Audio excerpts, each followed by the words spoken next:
David's doing a bit of drifting around the circuit. He did spin earlier, I didn't get it on video annoyingly. Come on, spin, spin! No, I did spin. We're just taking a break from pit stop practicing at the moment between me and Alex, which is going well. It's my first time in quite a while. I've been doing pit stop practice and driver changes, etc. It's a Sunday here at Oulton Park, which means there's no on-track running whatsoever, so it's a nice free day to practice these things, especially at the beginning of the year. And stop!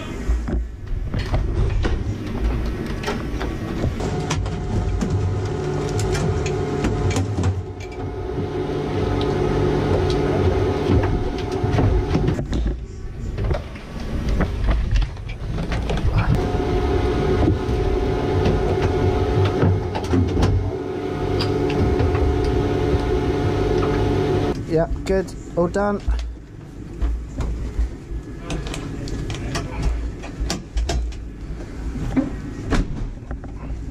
Radio check and driver ID correct. Also a good opportunity to have a quick look around the car, so we will jump in the car at a slightly slower pace than we already have done.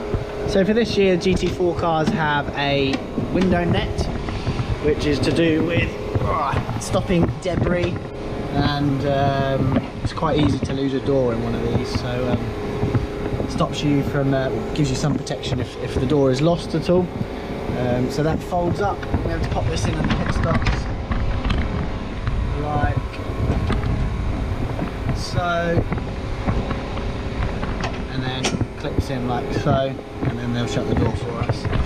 But yes, this is the office for the weekend. I'll just fire up the master very quickly. We've got the RaceLogic OLED display dash just there, which is obviously very useful whilst we're out on circuit for telling if we're up or down on lap times. We've got the V-Box camera facing out the front there, and then we've got another V-Box camera at the back there.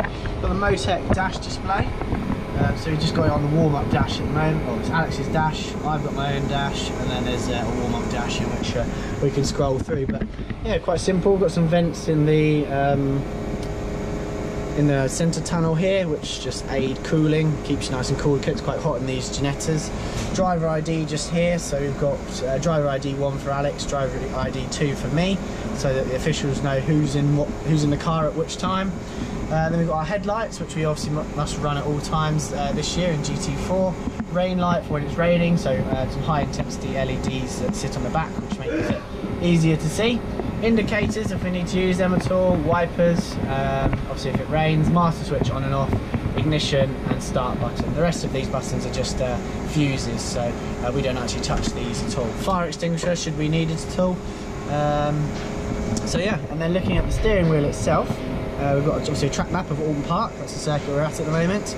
Pit speed limiter on the left hand side, left for limiter, scroll button to scroll through the dash, reset just resets any alarms that are on the dash itself, radio button so we can speak to the team, and then the neutral button just here, so that saves you from changing from first to neutral whilst you're out on circuit, or changing from neutral to first if you're in the pit lane at all. So you have to hold that button and then click the right hand paddle just behind the wheel just here, left hand paddle to come down here. We've also got the brake bias just at the front right here, so if you want to move the brake bias forward or back at all, then we can use it like that. The only other thing to mention is we've got our radio input just here, so pit to car radio, we come from our helmet into the car, and then we've got a radio system just mounted down here. As you can see, there's a hell of a lot of ballast in the bottom right, well, in the passenger side of this car here. It's all to do with the balance performance weight, the driver equalisation weight, and the fact that also myself and Alex are a silver pairing as well. We're both semi-pro drivers, therefore we classify for extra 30 kilos in the car. So yeah. And here's Alex with his pit stop checklist.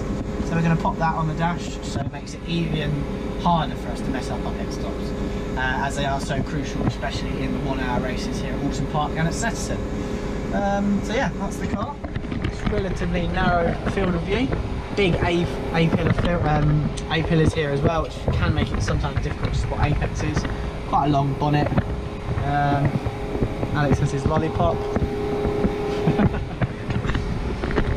So yeah, we're going to do a few more practices and then probably head back to the hotel. So catch up then.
David Pittard is one to watch in GT4 alongside Martin Plowman, one to watch in GT4, and so too is Scott Malvern. Fortunately, the Porsche is taking a very long time to come back on track. So Mike Simpson went off.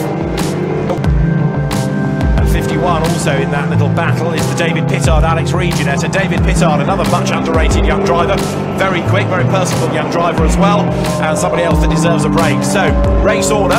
Phil Keane is who leads the way. John Barnes, insurance racing car. And here is the battle for second in the GT4 category. The 73 McLaren still trying to hang on as Martin Plowman up on the inside. He is running in third place. There, 72, which is Adam Mackay. David Pittard up behind him, up almost alongside him now. Is he going to be able to go through? Yeah. No, not quite. Slots back in behind him.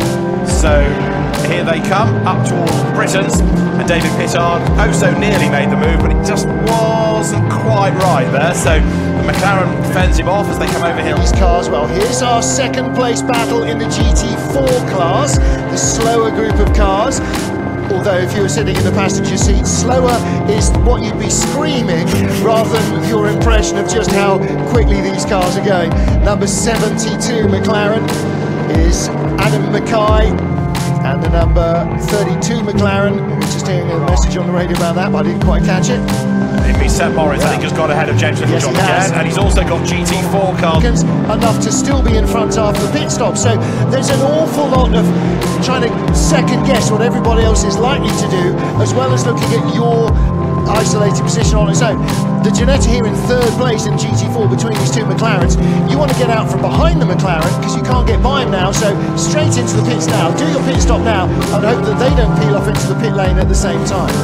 29 goes through, which is... remains to be seen, but that deal come together quite late and he's very excited. Well, there you go, Ginetta comes in immediately, exactly the logical thing to do. You know you're stuck behind a car, you can go faster, let's not waste any more time, let's do the driver change now. And in fact, he's the only car on pit road at the moment, he's the only one in who's actually got a healthy car. Matt Nicol-Jones's car is in and has stayed in.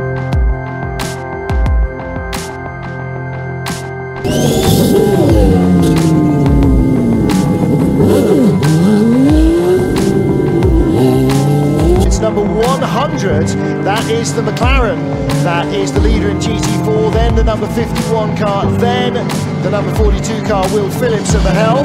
So there is the battle for second in GT4 tyre wall.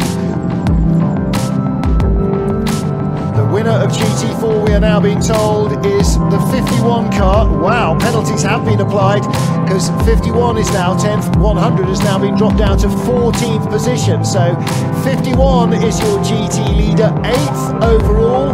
Marcus Hogarth second on the road, the numbers in there are now 3 or 4 classes in each category, GT3 and GT4, so yes, I think they will do. And Valeska 7th in her class. So, and an absolutely delighted winner of GT4, Alex Reed and David Pittard.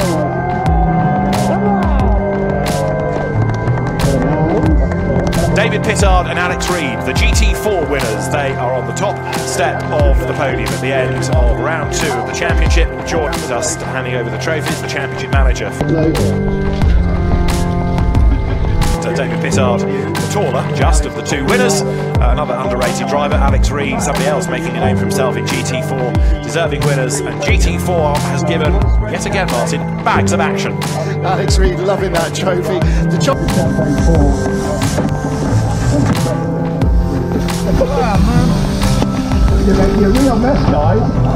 ends up on the podium here in Oulton Park favourite list. Well, let's hear from our GT4 winners. It all came to them very late. They're with Alex Ligui. 2 very, very happy gents here, winners of the uber competitive GT4. What a race!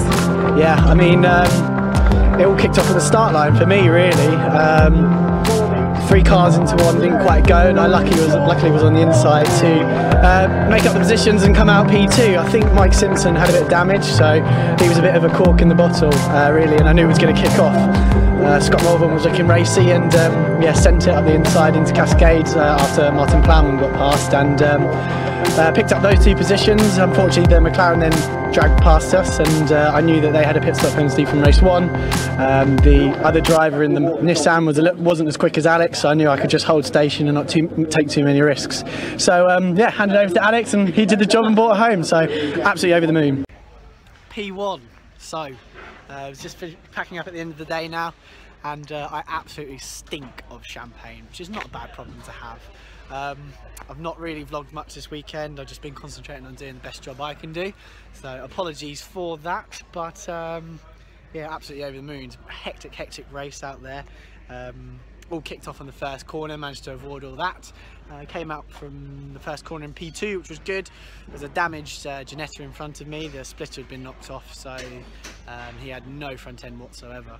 And as a result, he was a cork in the bottle. So we all stacked up sort of five cars in a row, and it was only ever going to end in fireworks. And the Porsche just in front of me has the battle scars to prove. As he wiped out the Ginetta, I managed to sneak through and grab a couple of places there as well. So then as a result, a McLaren came past me because they have serious waft in a straight line, and I just sat behind him for the rest of the race. Was quicker than him, but unfortunately was just tucked up underneath him all the time, and with the pace you can't really make a move without making a big risk. So I knew that they had a pit stop penalty. I knew that the car ahead of that, their co-driver, wasn't as good as Alex, so I was happy to hold my P3 position as I pitted. Made the most ridiculous pit entry ever.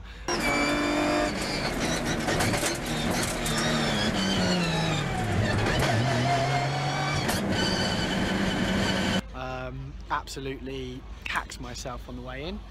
As a result, I was a bit keen on the sort of pit limiter as well, so actually we were very close to being too short a pit stop. We were 0.4 of a second over the minimum required pit stop time, which was very close. So yeah, there's still things to be worked on, so we can do a better job, but I think we've laid the foundations for a good year. Lanan boys did a fantastic job pitting in the first race when we did, just when Alex brought met all the traffic. After leaving him out when the traffic, he caught up with all the traffic, who then pitted, so we could leapfrog a couple of guys in the pit stops themselves, and also calling me in as soon as they did to get me out of the traffic. So yeah, it's been a pretty mega day, so I'm absolutely buzzing. So I'm going to go change out my stuff and then get ready for the long journey back home again. But P5 and a P1, I think that's the aims we had after qualifying. So yeah, rolling rocking, can't wait to get there. Let's do this.